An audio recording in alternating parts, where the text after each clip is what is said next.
Kanpur green park স্টেডিয়ামে খেলা দেখতে গেলে দর্শক, খেলোয়াড় ও ক্যামেরাম্যানদের পোহাতে হয় বাড়তি ঝামেলা।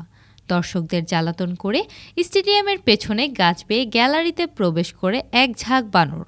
তারা দর্শকদের বোতল, এমনকি মোবাইল ফোন নিয়ে যায়।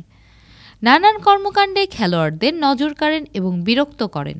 এছাড়া ক্যামেরাম্যান আর টেলিভিশন ক্রুদের খাবার নিয়েও পালিয়ে যান বানরের দল।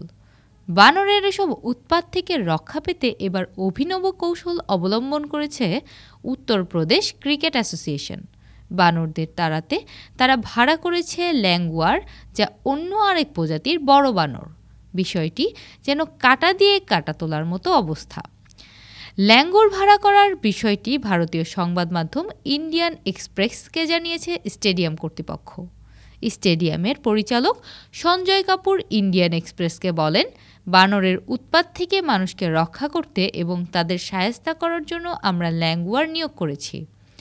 বাংলাদেশ ও ভারতের মধ্যকার 2 ম্যাচের সিরিজের শেষ টেস্টে বাড়তি নিরাপত্তা ব্যবস্থা রাখা হয়েছে। ফটোগ্রাফারদের, ক্যামেরা স্থাপন ও টেলিভিশন ক্রুদের জন্য বাউন্ডারি লাইনের বাইরে উঁচু স্ট্যান্ড বানিয়ে দেওয়া হয়েছে।